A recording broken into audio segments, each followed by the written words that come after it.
ప్రార్థన చేసుకుందామండి. మమ్మల్ని మిక్కిలిగా ప్రేమించిన మా కన్న తండ్రి దేవ, మరొక దినాన్ని మా జీవితాల్లో మీరు అనుగ్రహించి మీరు చూపించిన ఈ కృప మహదైశ్వర్యాన్ని బట్టి వందనాలు తెలియజేస్తున్నాను తండ్రి. దేవ, సంఘం అంతటిని మీరు తండ్రి ఐక్యపరిచి మీ సన్నిధిలో కూర్చునే ధన్యతను ప్రతి ఒక్కరికి మీరు అనుగ్రహించారు. అందుని బట్టి వందనాలు దేవ. ఇంకనూ మీ కృప క్షేమములు మాకు తోడుగా ఉంచండి తండ్రి దేవ.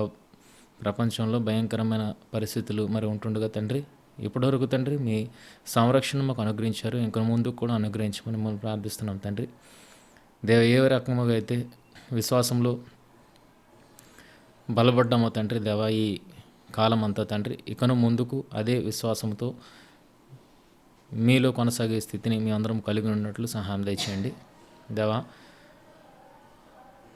తండ్రి, అవసరమైన మాటలను మరి మా చెవిన వేయండి తండ్రి దేవా.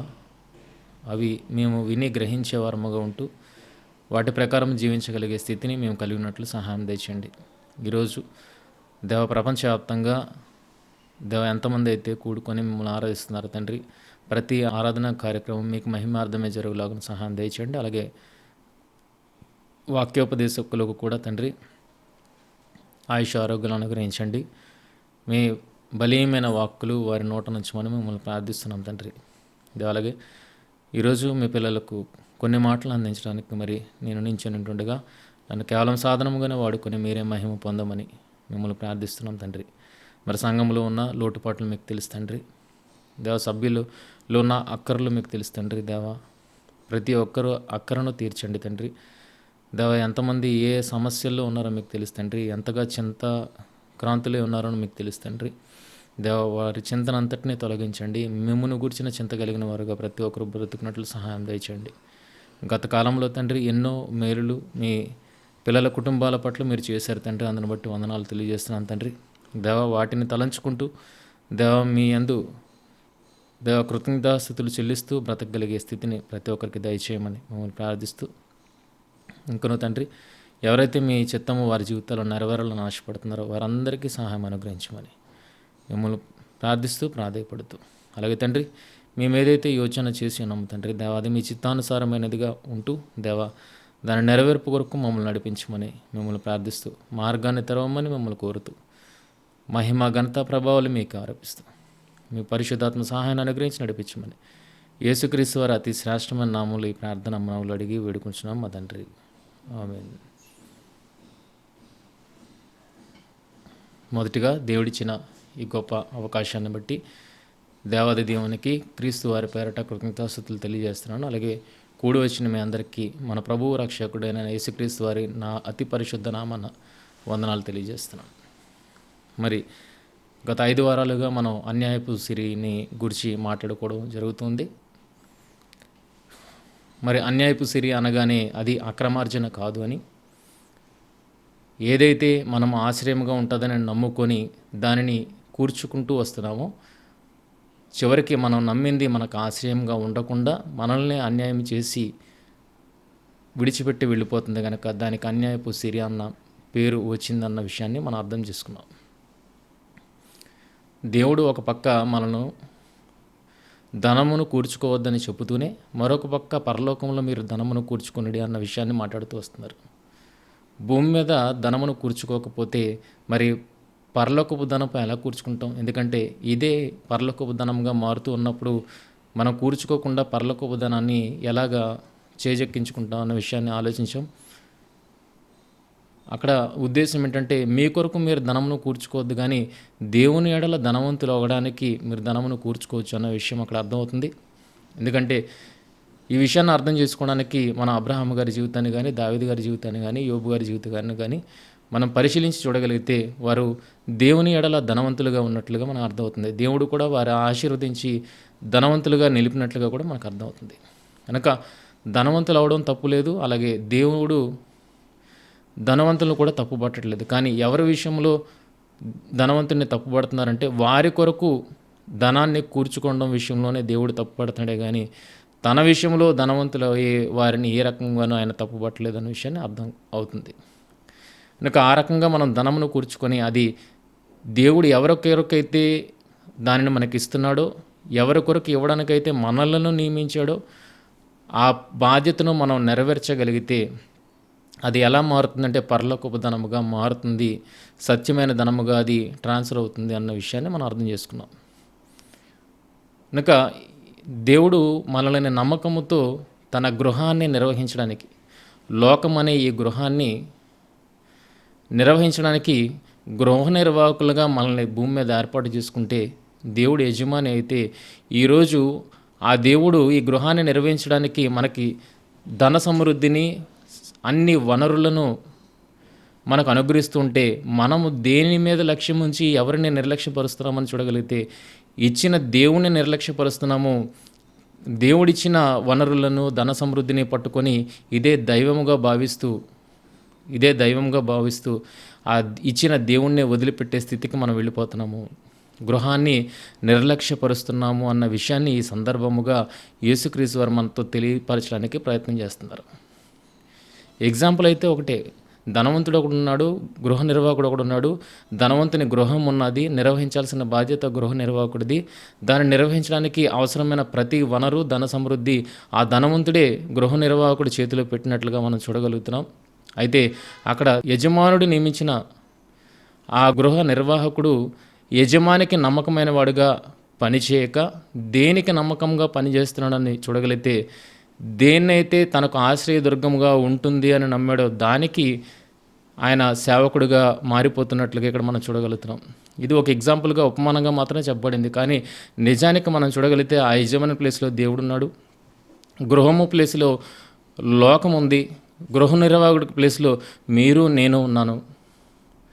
మరి ఆ గృహాన్ని నిర్వహించడం విషయంలో ధన సమృద్ధి కలుగు చేస్తుంది ఆ దేవుడు అన్న విషయాన్ని మనం పరిగణనలోకి తీసుకుంటే, ఈరోజు మనం దేవునికి సేవ చేస్తున్నామా, దేవుడిచ్చిన ధన సమృద్ధికి సేవ చేస్తున్నామా, దేని పట్ల నమ్మకాన్ని కలిగి ఉన్నామా అన్న విషయాన్ని మనం ఆలోచించుకోవాల్సిన అవసరం ఎంతైనా ఉంది.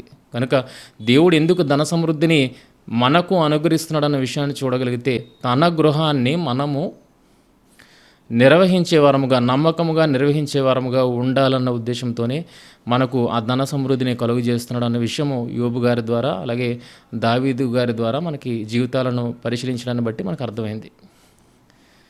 వాళ్ళు ఎంత నమ్మకంగా ఉన్నారండి అన్యాయపు సిరి విషయంలో. అంటే దేవుడిచ్చిన సిరి విషయంలో ఎంత నమ్మకత్వాన్ని వారు ప్రదర్శించారు అన్న విషయాన్ని మనము గత వారంలో చూడగలిగాం ప్రియమైన వాళ్ళారా.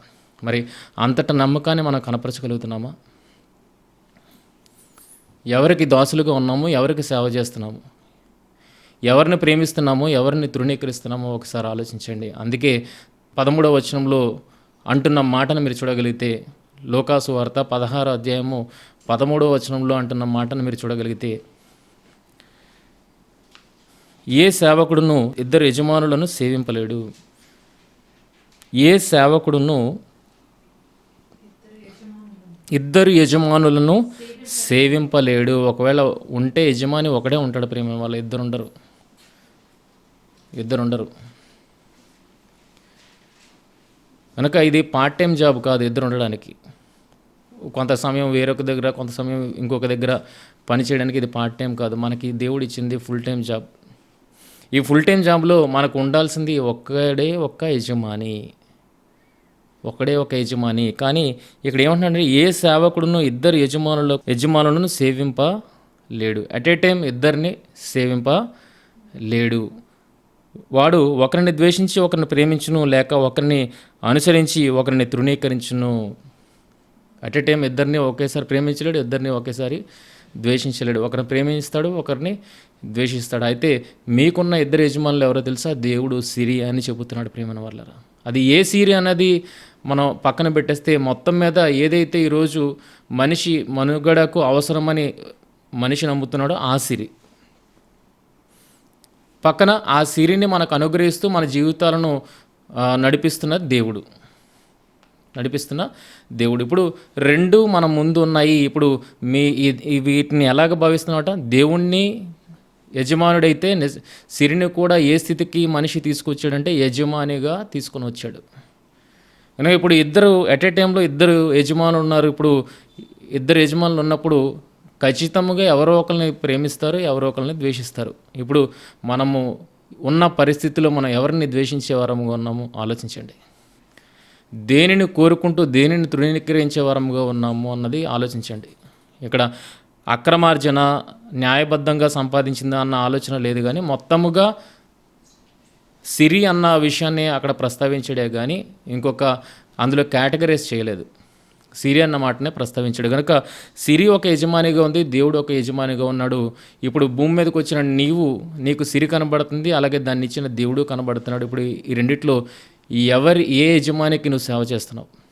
దేనిని నమ్ముకొని ఈ భూమి మీద నువ్వు బ్రతుకుతున్నావు? ఆలోచించండి ప్రియమైన వారలారా, ఒకసారి ఆలోచించండి. మీరు దేవునిని సిరిని సేవింపలేరని చెప్పాను.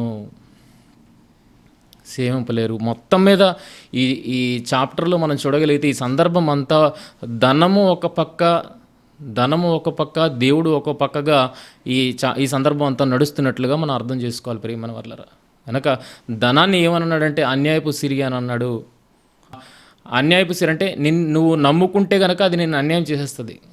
నువ్వు దాన్నే నమ్ముకుంటే కనుక అది నిన్ను అన్యాయం చేసేస్తుంది. కానీ దేవుని నువ్వు నమ్ముకుంటే కనుక ఆయన అన్యాయం చేసేవాడు కాదు, నమ్మకమైన వాడు అన్న విషయాన్ని కనపరుస్తూ ఇప్పుడు మనం దేనికి దాసులంగా ఉన్నాం? సిరిక దేవునిక?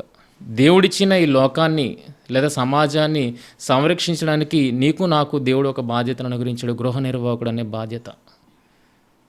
దానిని నిర్వహించడానికి అవసరమైన వనరులను ఆయనే సమకూరుస్తున్నాడు యజమానిగా ఉంటూ. ఇప్పుడు గృహ నిర్వాహకుడిగా ఉంటూ నువ్వు దేని పట్ల ఆశ కలిగి ఉన్నావు ఆలోచించండి.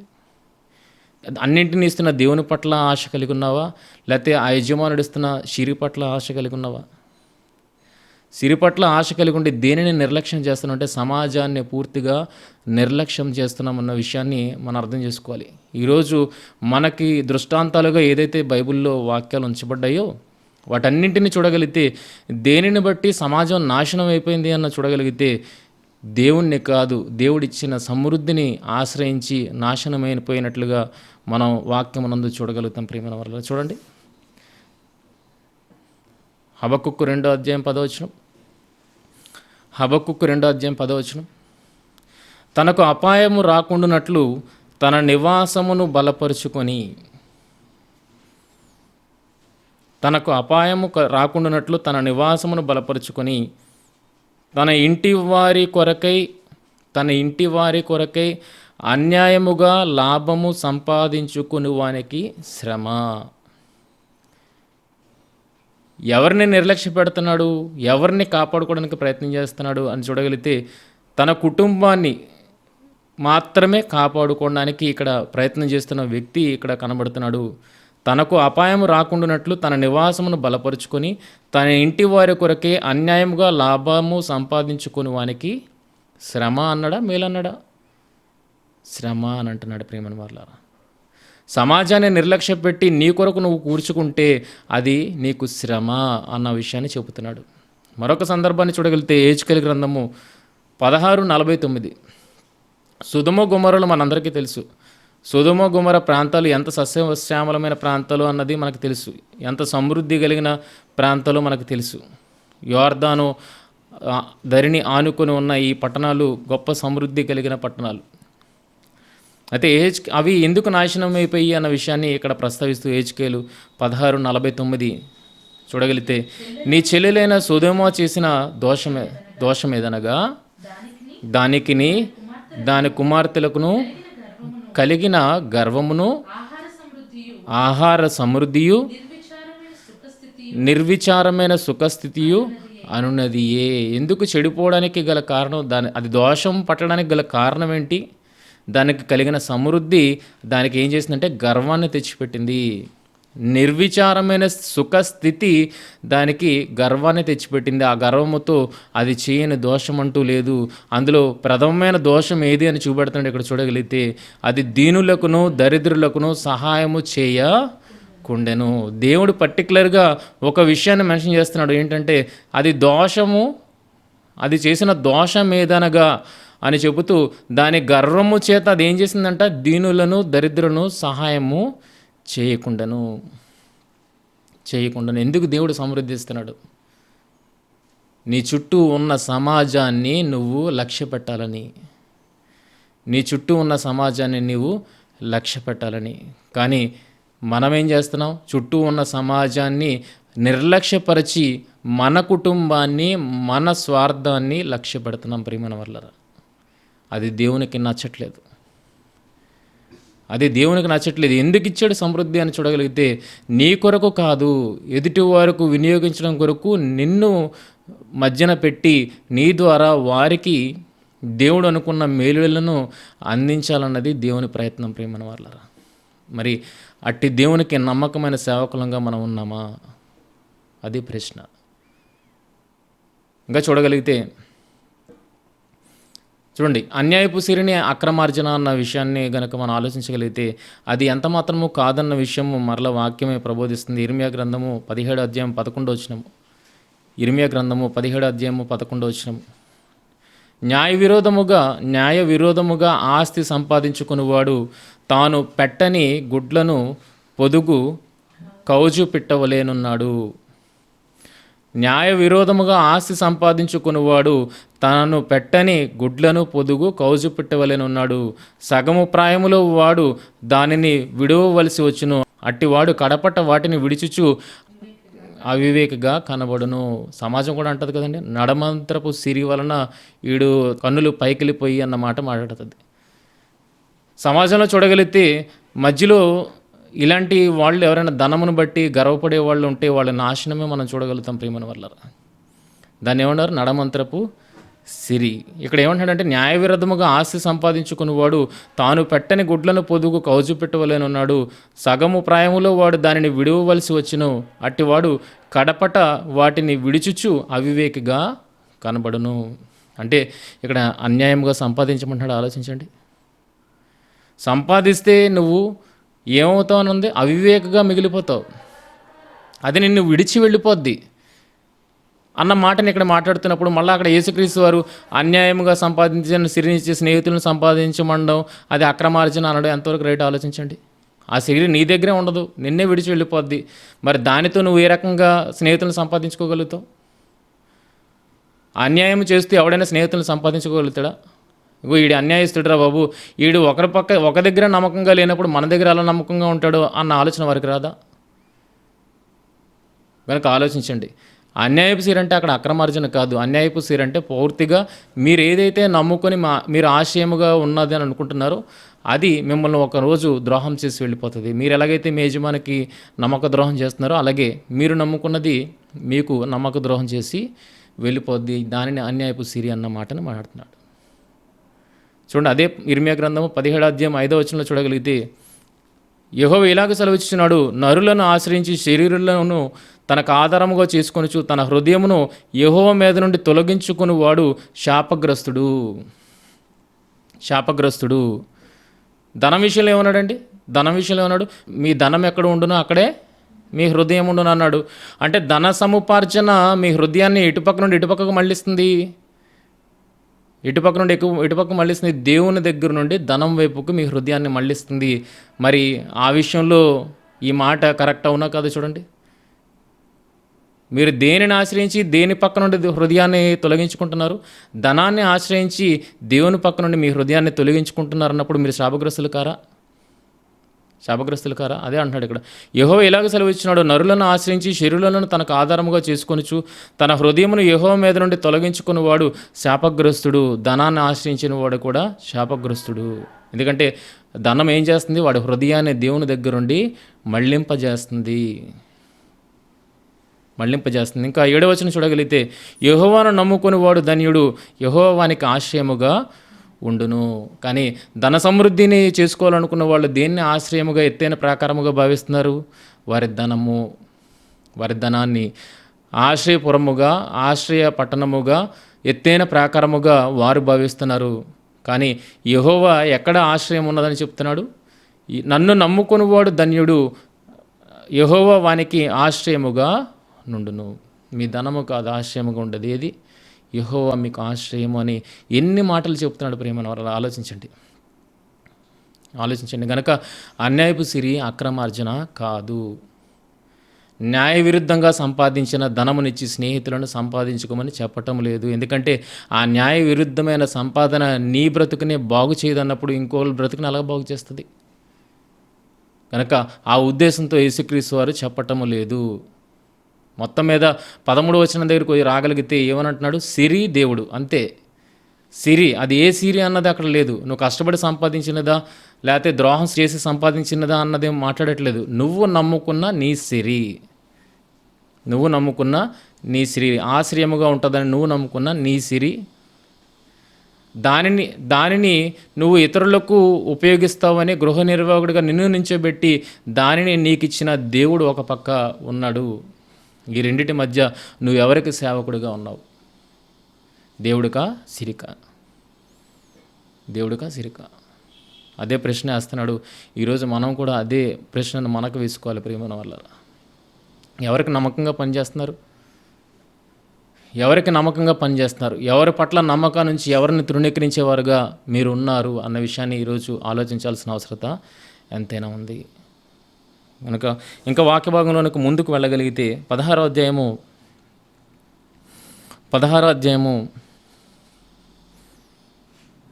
11వ వచనం చూడండి. లూకాసు వార్త 16వ అధ్యాయం 11వ వచనము. కాబట్టి మీరు అన్యాయపు సిరి విషయంలో నమ్మకముగా ఉండని ఎడల సత్యమైన ధనమును ఎవరు మీ వశము చేయను. మీరు పరుల సొమ్ము విషయంలో నమ్మకముగా ఉండని ఎడల మీ సొంతమైనది మీకు ఎవడిచ్చును. అంటే అన్యాయపు సిరిలో నమ్మకంగా ఉండమంటున్నాడు, అన్యాయపు సిరి విషయంలో నమ్మకంగా ఉండమంటాడు. అది ఆ విషయం మనకు అర్థమైంది. ఇక్కడ పరుల సొమ్ము విషయంలో నమ్మకముగా ఉండని ఎడల మీ సొంతమైనది మీకు ఎవడిచ్చును అని మళ్ళా పరుల సొమ్మును గురించి మాట్లాడుతున్నాడు. అన్యాయపు సిరి విషయంలో నమ్మకంగా ఉండమన్న ఆయన మరలా పరుల సొమ్ము విషయంలో కూడా ఎలా ఉండమంటున్నాడు? నమ్మకంగా ఉండమన్నాడు. పరుల సొమ్ము విషయంలో నమ్మకంగా ఉంటే ఇంకా అన్యాయం చేసి ఎలా సంపాదించగలుగుతారో ఆలోచించండి. అది జరగని పని. కనుక అన్యాయపు సిరి అనేది పూర్తిగా తీసివేసేయండి. అది అక్రమార్జన కానే కాదు. మీ దగ్గరున్న ధనము, అంతే. మీ దగ్గరున్న ధనము, మీరు ఆశ్రయముగా భావిస్తున్న మీ అకౌంట్లో ఉన్న ధనము, దేవుణ్ణి కాకుండా మీకు ఆశ్రయముగా ఉంటుందని మీరు నమ్ముతున్న మీ అకౌంట్లో ఉన్న ధనమును గురించి ఇక్కడ మాట్లాడుతున్నాడు. కనుక ఆ అన్యాయపు సిరి విషయంలో నమ్మకంగా ఉండమని చెబుతూనే ఎవరి సొమ్ము విషయంలో కూడా నమ్మకంగా ఉండమని చెబుతున్నాడు? పరుల సొమ్ము విషయంలో కూడా నమ్మకంగా ఉండమని చెబుతున్నాడు. పరుల సొమ్ము విషయంలో కూడా నమ్మకంగా ఉండమని చెబుతున్నాడు. మరి దీని అర్థం ఏంటో ఆలోచించండి. పరుల సొమ్ము విషయంలో కూడా నమ్మకంగా ఉండమండో దీని అర్థం ఏంటో ఆలోచించండి. ఈరోజు మనం ఆలోచించడానికి ముందుకు వెళ్తున్నాం ప్రేమల వల్ల. లూకాసు వార్త 16వ అధ్యాయం 11వ వచనంలో చూడగలిగితే ఏ సేవకుడును ఇద్దరు యజమానులను సేవింపలేడు అన్న మాటను మాట్లాడుతున్నాడు. ఏ సేవకుడును, 13వ వచనం, ఏ సేవకుడును ఇద్దరు యజమానులను సేవింపలేడు. ఏ సేవకుడును ఇద్దరు యజమానులను సేవింపలేడు అన్న విషయాన్ని మాట్లాడుతున్నాడు. ఏ సేవకుడు అన్న మాటని అక్కడ ప్రస్తావించారంటే ఇక్కడ సందర్భంలో ఒక సేవకుడు కనబడుతున్నాడు ఎగ్జాంపుల్గా. మరి మిగిలిన వారిని కూడా ఏ రకంగా ఉద్దేశిస్తున్నాడంటే శిష్యులను కానీ తనతో చుట్టూ ఉన్న వారిని కానీ ఏ రకంగా ఉద్దేశిస్తున్నాడంటే మనము కూడా ఒక సేవకులమే అన్న విషయాన్ని ఇక్కడ వ్యక్తపరుస్తున్నాడు. ప్రియమైన వాళ్ళారా, మనము కూడా ఒక సేవకులమే అన్నట్లుగా వ్యక్తపరుస్తున్నాడు. ఏ సేవకుడును ఇద్దరు యజమానులను సేవింపలేడు. ఈ సందర్భాన్ని ఎవరికి చెప్తున్నాడంటే శిష్యులకు, ఆ చుట్టూ ఉన్న పరిచయులకు, శాస్త్రులకు ఈ సందర్భాన్ని, చుట్టూ ఉన్న సమాజానికి ఈ సందర్భాన్ని చెబుతూ ఉన్నప్పుడు ఇక్కడ ఎగ్జాంపుల్లో ఒక సేవకుడు కనబడుతున్నాడు. అలాగే ఈ సేవకుడిని ఉద్దేశించి ఎగ్జాంపుల్ చెప్పడంలో వెనక ఉన్న కారణం ఏంటంటే చుట్టూ ఉన్నవారు కూడా ఎవరికో సేవకులు అన్న విషయాన్ని ఇక్కడ అర్థమవుతుంది. ఎవరో కాదండి, దేవునికి మనం సేవకులముగా ఈ భూమి మీదకు వచ్చేమన్న విషయము అర్థమవుతుంది. అయితే ఈ సేవకులను ఉద్దేశించి పైన మాట్లాడుతూ అన్యాయపు సిరిలో నమ్మకముగా ఉండమంటున్నాడు. అన్యాయపు సిరి విషయమే నమ్మకంగా ఉండమంటున్నాడు. అలాగే పరుల సొమ్ము విషయమే నమ్మకంగా ఉండమంటున్నాడు.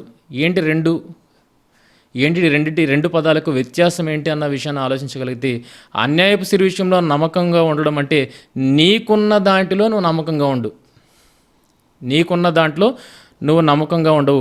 పరుల సొమ్ము విషయంలో నమ్మకం ఉండడం అంటే నీకు పరులిచ్చిన దాని విషయంలో నువ్వు నమ్మకంగా ఉండు,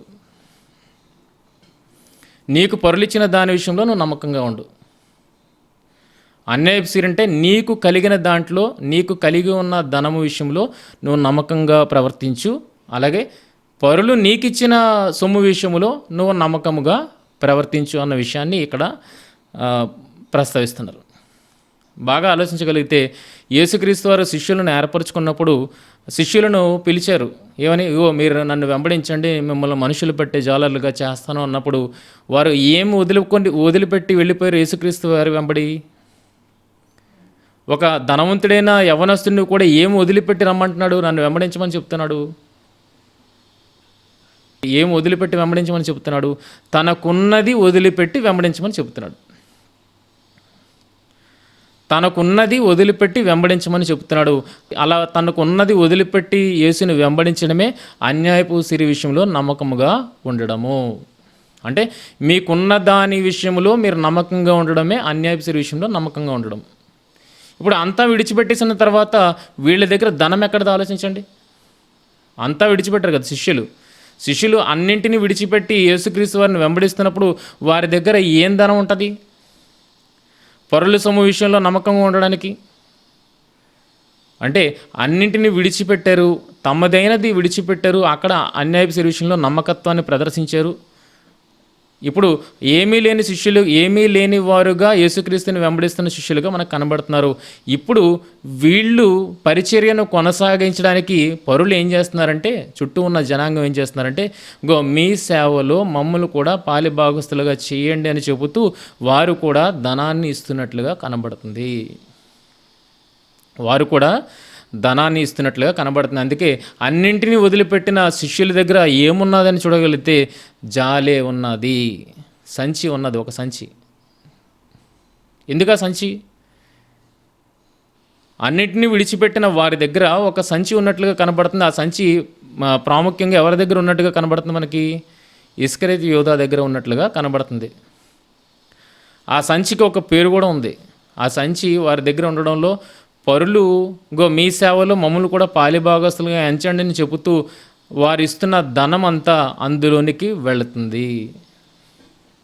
ఇప్పుడు తమదైన దాంట్లో అన్యాయపు సిరి విషయంలో నమ్మకంగా ఉన్నారు. మీకు బాగా అర్థం కావడానికి మీకు ఒక విషయాన్ని చెప్తాను. ఏంటంటే, మనకి అపోస్తులు సేవ ప్రారంభించిన తర్వాత ఒక యవనస్తుడైన వ్యక్తి అక్కడ మనకి కనబడతాడు. ఆయన ఏం చేస్తాడంటే, తనకున్నదంతా అమ్మి అపోస్తుల పాదాల దగ్గర పెడతాడు. అపోస్తుల కార్యాలు 4:36 కుప్రలో పుట్టిన లేవీయుడగు యోసేపు అని ఒకడుండెను.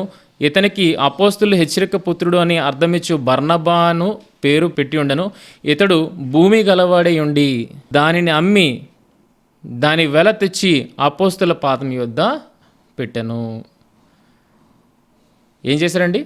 కుప్రలో పుట్టిన లేవీయుడు ఒక యోసేపు, మనకు తెలిసి బర్నబా అని పేరు అపోస్తులు పెట్టారు. ఆ బర్నబా ఏం చేశాడు? తనకు భూమి ఉంటే ఆ భూమిని అమ్మి దాని వెల తెచ్చి అపోస్తుల దగ్గర పెట్టాడు. అంటే తనకు కలిగిన దాని విషయంలో నమ్మకాన్ని ప్రదర్శించాడు.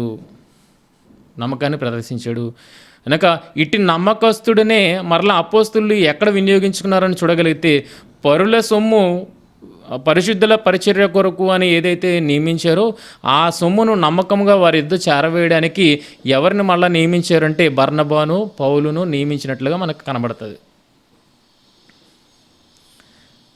తన సొమ్ము విషయంలో నమ్మకంగా ఉండడమే కాకుండా పరుల సొమ్ము విషయంలో కూడా బర్నబా ఎలాగున్నాడు? నమ్మకమైన వాడుగా ఉన్నాడు. కనుక సంఘం ఏం చేసింది? ఆ నమ్మకమైన పౌలును, నమ్మకమైన బర్నబాను ఆ పరిచర్యకు నమ్మకస్తులని చెప్పి వారిని ఎన్నుకోవడం జరిగింది. వారిచ్చిన సొమ్మును చెందాల్సిన వారికి చెందించేటట్లుగా మధ్యన నమ్మకస్తులని వీరిని ఎన్నుకోవడం జరిగింది. నమ్మకంగా ఉన్నారా లేదా? గలతీ పత్రిక 2వ అధ్యాయంలో మనకు కనబడుతుంది. కొరింథీలోను దెసలోనికలు మాసిదోనియా పట్టణ వాసులు ఏదైతే ధనాన్ని పరిశుద్ధుల పరిచర్య కొరకు అని ఏదైతే కూడగట్టారో దాన్ని అంతటినీ తీతుకు ద్వారా, అంటే వారి ప్రాంతాలలో నమ్మకస్తుడైన తీతుకు ద్వారా, అలాగే ఈ పరిచర్య అంతటిలో మొదటిగా నియమిపడిన వారు ఎవరని చూడగలిగితే పౌలు, బర్నబా. వీళ్ళు ముగ్గురు ఈ పరిచర్య కొరకు కేటాయింపబడిన ధనం అంతటిని నమ్మకంగా ఎవరికి చేరేస్తున్నారు? యెరూషలేములో ఉన్న లేకపోతే యోదయలో ఉన్న పరిశుద్ధులకు ఈ ధనమును చేరవేయటలో నమ్మకస్తులైన వారుగా ఉన్నారు. ఆ పరిచర్యను వారికి మాత్రమే అప్పగించారు. అంటే తమకు కలిగిన ధనం విషయంలో నమ్మకంగా ఉన్నారు. పౌలు కూడా ఏం చేశారు? మనం చదువుకున్నాం లాస్ట్ వీక్. మీ కొరకు నాకు కలిగిన సమస్తమును వేయపరిచెదను, నన్ను నేను కూడా వేయపరుచుకుందనని కొరింథీయులతో మాట్లాడడం మనం చూడలేదా? అంటే తనకున్నదంతా నమ్మకంగా ఎవరి కొరకు వదిలేశాడో ఆలోచించండి. ఆత్మల రక్షణార్థమే పౌలు వదిలేసినట్లుగా మనకు కనబడుతుంది. అలాగే బర్నబా కూడా అలాగే కనబడుతున్నాడు. కనుక అట్టి నమ్మకస్తులకు అపోస్తలులు ఏమిచ్చారంటే ఈ పరిచర్య బాధ్యతను అప్పగించారు. కనుక అన్యాయపు సిరి విషయంలో నమ్మకం ఉండడం అంటే తమకు కలిగిన దానిని విషయంలో దాన్ని పంచిపెట్టి నమ్మకత్వాన్ని కనపరిచారు. అలాగే పరుల సొమ్ము విషయంలో నమ్మకత్వానికి వచ్చినప్పటికీ ఏదైతే పరులు ఈ పరిచర్య కొరకు ఇది నియమింపబడిందని చెప్పారో దాని విషయంలో కూడా వాళ్ళు నమ్మకముగానే ఉన్నారు అన్న విషయాన్ని వారిని బట్టి మనకు అర్థమవుతుంది. కనుక ఏ ధనమైనప్పటికీ, అది నీ ధనమైనప్పటికీ పరుల ధనమైనప్పటికీ అది ఎవరికి చేరాలో వారికే దానిని చెందించాలి అన్న విషయం అర్థమవుతుంది. చూడండి, యోహాను సువార్త 12వ అధ్యాయము 4వ వచనం. యోహాను సువార్త 12వ అధ్యాయం 4వ వచనం. సమస్తాన్ని విడిచిపెట్టిన శిష్యుల దగ్గర ఒక సంచి ఉండడానికి గల కారణాన్ని మనం చూడగలుగుతున్నప్పుడు, సమస్తాన్ని విడిచిపెట్టిన శిష్యుల దగ్గర వాళ్ళకున్న దాంట్లో ఆ నమ్మకత్వాన్ని ప్రదర్శించారు. ప్రియమైన వారు, తమకున్నదంతా సమస్తాన్ని విడిచిపెట్టారు. దాని విషయంలో నమ్మకత్వాన్ని కనపరిచారు. యేసు ఏదైతే చెప్పాడో, ఇగో నీకున్నదంతా వదిలిపెట్టి నన్ను వెంబడించని ఒక ధనవంతుడితో చెప్పేదే తన శిష్యులకు కూడా చెప్పినప్పుడు వారు కూడా వలలను పడవలను తమ సమస్తాన్ని విడిచిపెట్టి శిష్యులు వెంబడించినట్లుగా మనకు కనబడుతుంది. అయితే అలాంటి వారి దగ్గర ఏముందట? యోహాను సువార్త 12వ అధ్యాయం 4వ వచనం. ఆయన శిష్యుల్లో ఒకడు అనగా ఆయనను అప్పగింపనైన ఇస్కరియోతు యూదా ఈ అత్తరెందుకు 300 దేనారములకు అమ్మి బేదలకు ఇయ్యలేదనెను. ఈ మాట ఎక్కడి నుండి యూదా తీసుకున్నాడు? ఈ అత్తరెందుకు 300 దేనారములకు అమ్మి బేదలకు ఇయ్యలేదనెను అన్న మాట ఎక్కడి నుండి తీసుకున్నారు యూదా? అప్పటికి ఈయన ఎవరిని అనుసరించేవారుగా ఉన్నారు? ఎవరిని వెంబడించేవారుగా ఉన్నారు? యేసుక్రీస్తు వారిని వెంబడించేవారుగా ఉన్నారు. కనుక యేసుక్రీస్తు వారు ధనవంతుడి దగ్గర ఏమన్నారు? నీ ఆస్తే మధ్యన నీకు ఆటంకంగా ఉంది, దాన్ని ఏం చేస్తావు? అమ్మి బేదలకిచ్చి అన్న మాటని యేసుక్రీస్తు వారు ప్రయోగించారు. ఇప్పుడు ఈయన అనుసరిస్తున్న యోధా కూడా ఏమంటున్నాడు? ఈ అత్తరెందుకు 300 దేనారములకు అమ్మి బేదలకి ఇయ్యలేదనను. మాట అయితే యేసుక్రీస్తు వారిదిలాగే ఉంది. ఏమండి? అంటే ఏది కలిగినా అది బేదలకి అన్నట్లుగా ఇక్కడ శిష్యులకి యేసుక్రీస్తు వారు నేర్పించినట్లుగా మనకు కనబడుతుంది. దానినే ఈయన ప్రకటిస్తున్నాడు. యూదా కూడా తన నోటి ద్వారా ప్రకటిస్తున్నట్లుగా మనకు కనబడుతుంది. 6వ వచనం.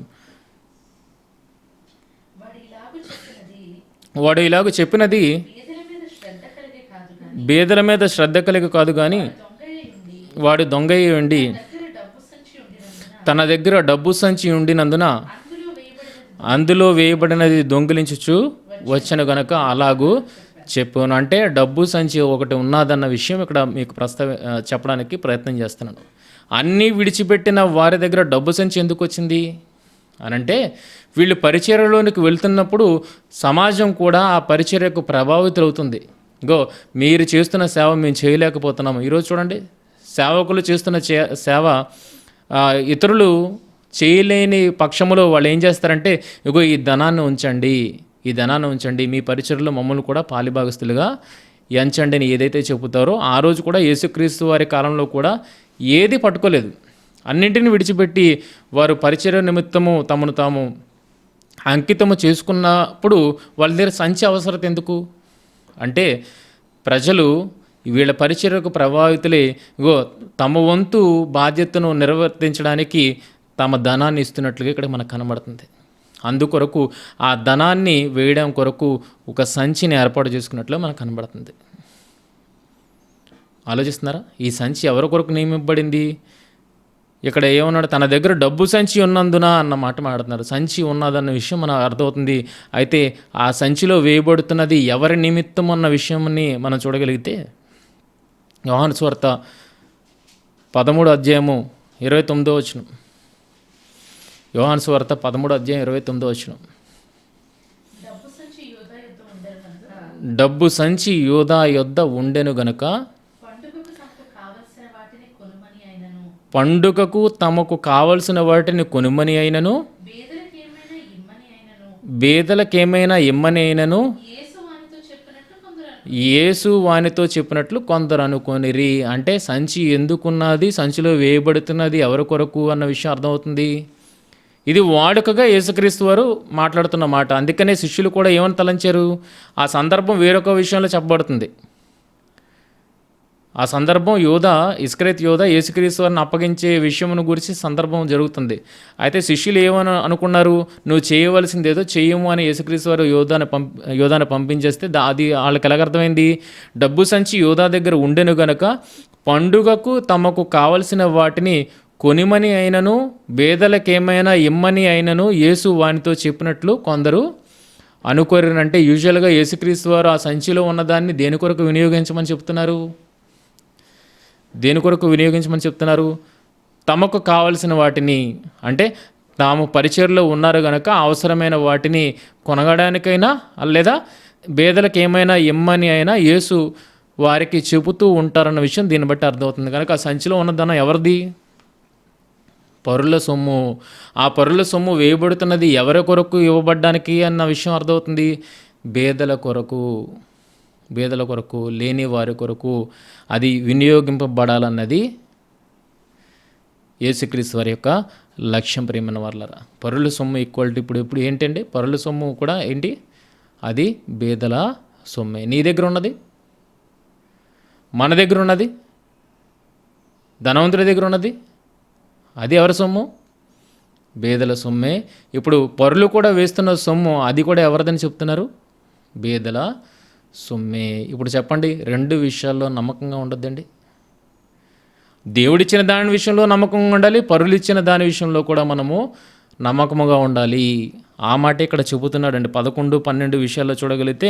కాబట్టి మీరు అన్యాయపు సిరి విషయంలో నమ్మకముగా ఉండని ఎడల అనంటే మీకున్న ధనం విషయంలో నమ్మకత్వాన్ని ప్రదర్శించండి. అలాగే 12వ వచనంలో చూడగలిగితే పరుల సొమ్ము విషయంలో నమ్మకంగా ఉండని ఎడలంటే పరులు కూడా ఎవరి కొరకు చెందాలనేది ఇస్తున్నారు, బేదలకు చెందాలని ఇస్తున్నారు. మరి దాని విషయంలో నమ్మకత్వం వద్దా?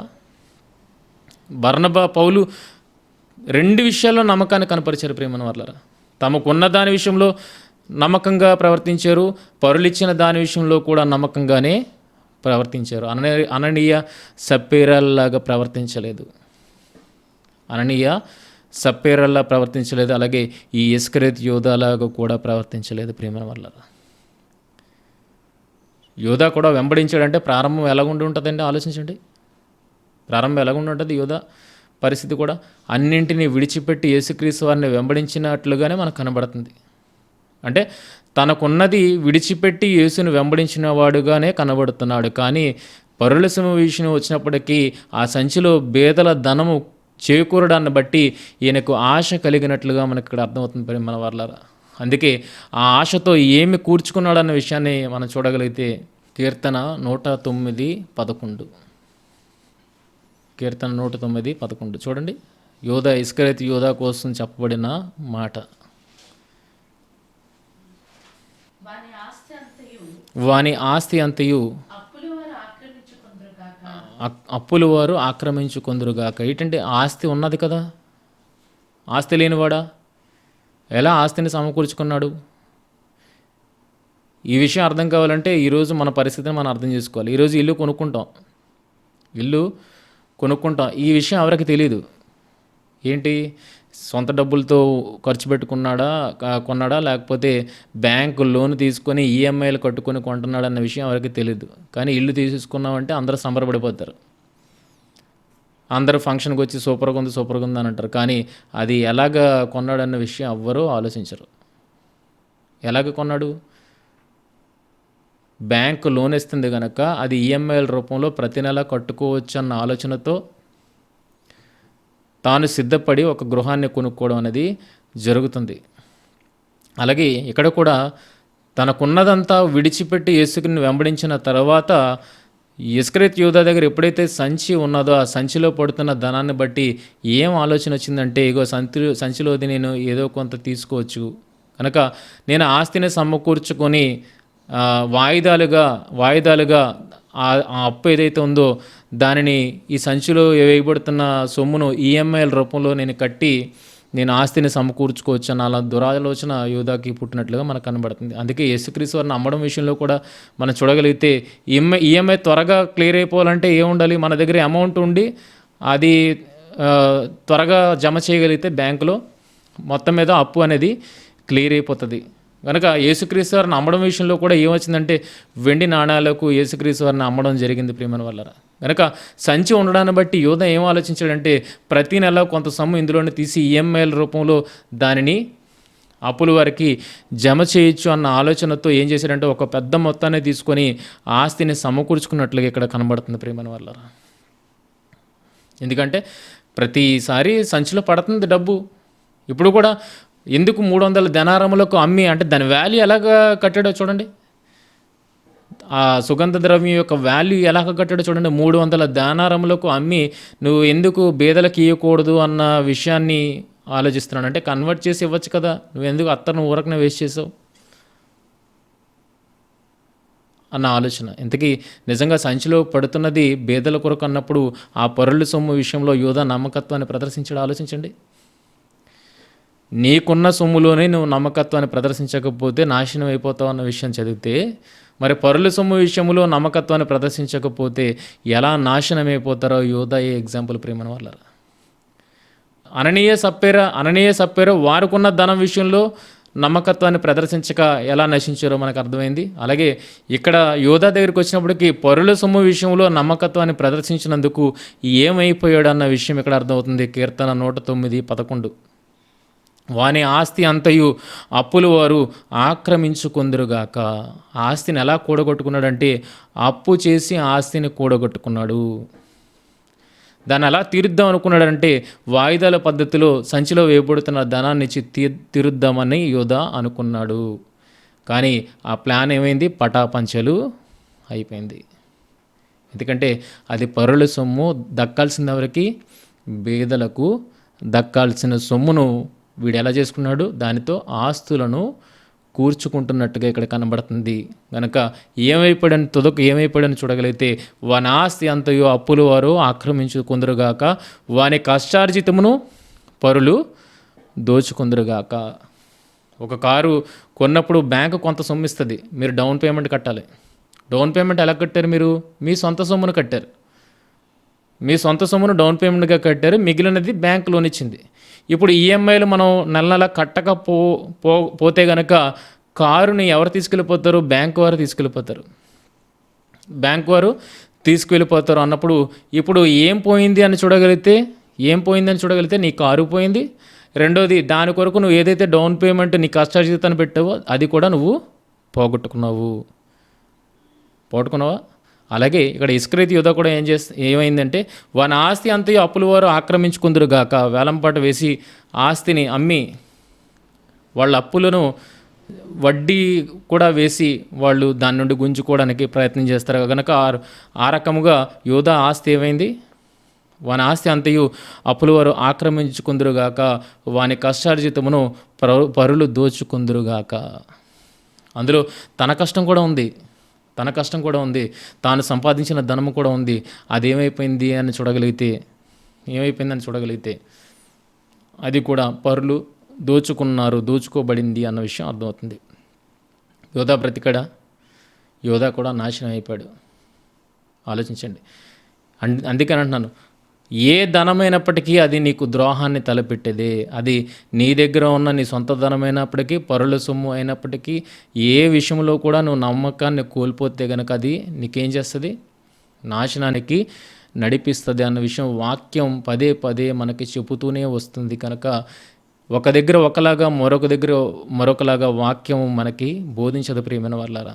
ఇంకో అన్యాయం చేసైనా నువ్వు పర్లేదు అన్న ప్రోత్సాహాన్ని ఎక్కడ ఇవ్వదు. న్యాయ విరుద్ధంగా సంపాదించు అన్నది ఎక్కడ ఇవ్వదు. ఎందుకంటే దానివల్ల నాశనమని బైబిల్ చెప్తున్నప్పుడు ఆ రకమైన ప్రోత్సాహాన్ని నీకు నాకు ఎందుకు ఇస్తుందో ఆలోచించండి. కనుక లూకాసు వార్త 16వ అధ్యాయములో చెప్పబడిన మాటలు, అన్యాయపు సిరిని గురించిన మాటలు న్యాయ విరుద్ధముగా సంపాదించమని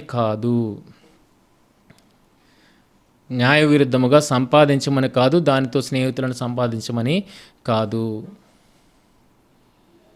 అన్న విషయము క్లియర్గా సుస్పష్టముగా మనకి ఈ మాటలన్నింటిని బట్టి అర్థమవుతుంది ప్రియమైన వాళ్ళరా. వారికి ఉన్న దాంట్లోనే నమ్మకత్వాన్ని ప్రదర్శించాలని అననీయ సప్పేర ఎలా నాశనం అయ్యారో మనం చూడగలుగుతున్నాం. అలాగే పరుల సొమ్ము విషయంలో నమ్మకంగా ఉండని ఇస్కరియోతు యూదా ఎలా నాశనం అయ్యాడో మనం చూడగలుగుతున్నాం. 2 ఎగ్జాంపుల్స్ మన ముందే ఉన్నాయి. కనుక ఈ 2 ఎగ్జాంపుల్స్ని బట్టి మనం చూడగలిగితే ధనమును ఆశ్రయించిన వారు, అదే ధనమైనప్పటికీ ధనమును ఆశ్రయించిన వారు, దాని కొరకు దేవుణ్ణి విడిచిపెట్టిన వారు బ్రతికి బట్ట కట్టినట్టుగా ఎక్కడా చరిత్రలో లేదు, నాశనం అయిపోయినట్లుగానే కనబడుతుంది. అది పాతాళ లోకానికి వారిని తీసుకొని వెళ్ళిపోయినట్లుగానే కనబడుతుంది. యెహోవా నుండి హృదయమును తప్పించువాడు శాపగ్రస్తుడు అన్న మాట మాట్లాడుతున్నాడు. శాపగ్రస్తుడు అంటే దాని అర్థం ఏంటి? నరకానికి నడిపింపబడేవాడు అన్న విషయం అర్థమవుతుంది ప్రియమైన వాళ్ళు. కనుక ఏ ధనమైనప్పటికీ ఆ ధనం విషయంలో దేవుడు నిన్ను ఏమంటున్నాడు? దాని విషయంలో నువ్వు నమ్మకంగా ఉండక అది అస్థిరమైన ధనము. కానీ వాస్తవమైన జీవము నీకు అనుగ్రహించేది ఎవరు? నేను, నా మీద నువ్వు నమ్మకించు అన్నమాట చాలా స్పష్టంగా దేవుడు సెలవిస్తున్నట్టుగా మనకు కనబడుతుంది ప్రియమైన వాళ్ళ. అయితే ఈ సందర్భంలో, ఈ అధ్యాయంలో ఈ సందర్భం ద్వారా మనకి నేర్పుతున్న యుక్తి ఏంటి, యేసుక్రీస్తు వారు మనకు నేర్పుతున్న యుక్తి ఏంటి అన్న విషయాన్ని మనం వచ్చే వారం మనం మాట్లాడుకుందాం ప్రియమైన వాళ్ళ. ముగింపు మాటలుగా వచ్చే వారం దానిని మనం మాట్లాడుకుందాం. ఇక్కడికి మనం చూడగలిగితే పరుల సొమ్ము విషయంలోనూ నమ్మకంగా ఉండాలి, ఎందుకంటే అది బేదల కొరకు ఇవ్వబడిన సొమ్ము. నీ సొమ్ము విషయంలో కూడా నువ్వు నమ్మకంగా ఉండాలి. అది ఎందుకు నీకు ఇవ్వబడిందంటే అది పరుల కొరకు వెచ్చించడానికి నీకు ఇవ్వబడింది అన్న విషయము క్లియర్ కట్గా మనకి ఇక్కడ అర్థమవుతుంది. దేవుడు యజమానుడు, ఆయన గృహము ఈ లోకము. ఆ గృహాన్ని నిర్వహించడానికి పరిచారకుడుగా నిన్ను పంపించాడు, గృహ నిర్వాహకుడుగా నిన్ను పంపించాడు. ఆ గృహాన్ని నిర్వహించడానికి అవసరమైన వనరులన్నింటినీ ఎవరు సమకూరుస్తారంటే దేవుడే సమకూరుస్తున్నాడు, దేవుడే సమకూరుస్తున్నాడు. ఈరోజు మనం దేనిని నమ్ముకుంటున్నాం ఆలోచించండి. గృహాన్ని నిర్వహించడానికి వస్తున్న సేవకులంగా మనం దేనిని నమ్ముకొని దేనిని వదిలిపెట్టేస్తున్నాం? ఇచ్చిన వాడికి నమ్మకంగా ఉండి గృహాన్ని నిర్వహించగలుగుతున్నామా? లేకపోతే ఇచ్చిన వాటిని బట్టి ఆ యజమానిని తృణీకరిస్తూ గృహాన్ని నిర్లక్ష్య పెడుతూ ప్రవర్తిస్తున్నామా అన్న విషయాన్ని ఈరోజు మనం ఈ సందర్భంగా ఆలోచిస్తూ ముందుకు నడవాల్సిందిగా మిమ్మల్ని అందరినీ కోరుకుంటూ ఈ నా మాటలను ముగిస్తున్నాను. ప్రార్థన చేసుకుందాం. మమ్మల్ని మిక్కిలిగా ప్రేమించి మా కన్న తండ్రి దేవా, మీ ఉన్నతమైన విలువైన మాటలు తండ్రి మాకు అనునిత్యము బోధిస్తూ వస్తున్నారు తండ్రి. అందరిని బట్టి వందనాలు తెలియజేస్తున్నాను తండ్రి దేవా. ఇంకా ఎన్నో విషయాలు మేము తెలుసుకోవలసి ఉన్నాయి తండ్రి దేవా. మీ ఆత్మ సహాయంతో వాటన్నింటినీ తెలుసుకునే మనస్సును మాకు అనుగ్రహించండి తండ్రి దేవా. మాకు సామర్థ్యత కలిగిందని మేము నమ్మట్లేదు తండ్రి దేవా. ప్రతి సామర్థ్యత మీరు అనుగ్రహించేది తండ్రి దేవా. మేము కొమ్మలు వంటి వారము, మీరు చెట్టు వంటి వారు తండ్రి దేవా. మేము నిష్ప్రయోజనమైన వరము తండ్రి. మీరు ఇవ్వగలిగితేనే మీరు ఫలించగలుగుతాం తండ్రి. మీరు ఇవ్వగలిగితేనే మేము మాటలు చెప్పగలుగుతాం తండ్రి. కనుక మీ మీద ఆధారపడి మేము ముందుకు వెళ్తున్నాం తండ్రి. కనుక సంఘాన్ని నిలబెట్టగలిగే ఆ సామర్థ్యాన్ని మాకు అనుగ్రహించండి దేవా. ఇంకను మెండైన మాటల ద్వారా దేవా, మీ జ్ఞాన ఉపదేశము ద్వారా తండ్రి మేము బుద్ధి తెచ్చుకోవడానికి అవసరమైన ప్రతిదీ మాకు అనుగ్రహించమని మిమ్మల్ని ప్రార్థిస్తూ దేవా, మీ సహవాసాన్ని దేవా, మీ సన్నిధిని మాకు ఉంచమని, ఎల్లవేళలో ఉంచమని మిమ్మల్ని ప్రార్థిస్తూ ప్రాధేయపడుతూ మీ పిల్లలైన ప్రతి ఒక్కరిని జ్ఞాపకం చేసుకున్నామని, వింటున్న ప్రతి మాటను బట్టి ప్రవర్తించగలిగే స్థితిని ప్రతి ఒక్కరికి అనుగ్రహించమని మిమ్మల్ని ప్రార్థిస్తూ ప్రాధేయపడుతూ మహిమ ఘనత ప్రభావాలు మీకు అర్పిస్తూ యేసుక్రీస్తు వారి అతి శ్రేష్టమైన నామములో ఈ ప్రార్థన మనవులు అడిగి వేడుకుంటున్నాం మా తండ్రి. ఆమేన్. అందరికీ వందనాలండి.